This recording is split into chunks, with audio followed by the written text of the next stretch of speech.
homme a vécu l'un des voyages les plus terrifiants jamais comptés. Il n'est pas mort, il s'est simplement endormi un vendredi soir et s'est réveillé dans un lieu où aucun être humain ne devrait jamais se trouver. Ce soir-là, il avait un mauvais pressentiment. Il disait que c'était comme si son âme le savait déjà. S'il sortait cette nuit-là, il ne reviendrait jamais. Alors, il est resté chez lui, s'est allongé sur le canapé et a fermé les yeux. Quelques instants plus tard, l'obscurité a envahi la pièce, le silence. Et puis, cela s'est produit. Son esprit s'est séparé de son corps. Il a flotté vers le plafond et a regardé en bas, se voyant gisant, immobile, en dessous.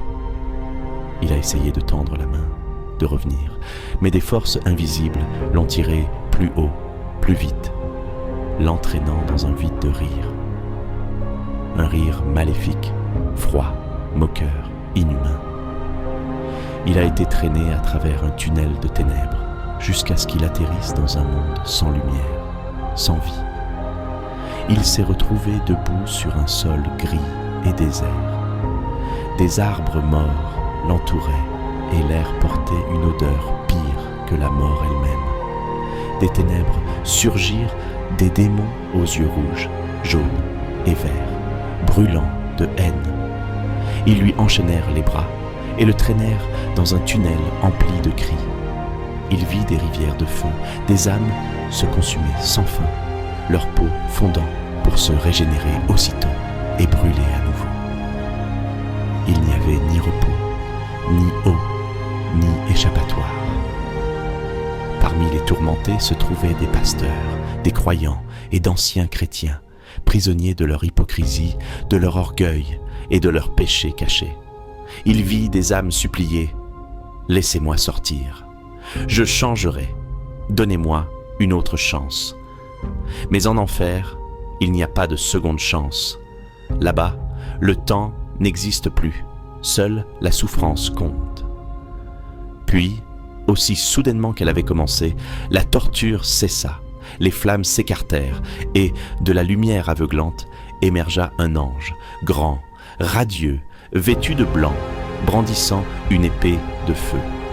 L'ange prononça son nom, Mario. Il trembla. L'ange demanda « Sais-tu où tu es ?» Mario secoua la tête. L'ange dit « Si c'était ton heure, ce serait l'éternité. Ceci est l'enfer. » Puis il demanda « Qui est ton Dieu ?»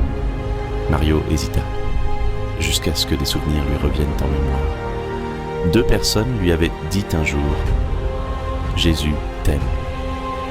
Alors il s'écria « Jésus !» L'écho de ce nom résonna dans les ténèbres, et en un instant, tout disparut. Il se réveilla sur son canapé, haletant, tremblant de peur. Il tomba à genoux et pria « Seigneur, pardonne-moi ». À partir de cette nuit-là, sa vie changea à jamais. Jésus le délivra de la drogue, de l'alcool, du péché. 19 ans se sont écoulés depuis cette nuit, 19 années de grâce. Il dit ne pas être parfait, mais il sait une chose, l'enfer est réel et la miséricorde l'est aussi, car le même nom qui a brisé les chaînes de l'enfer sauve encore aujourd'hui.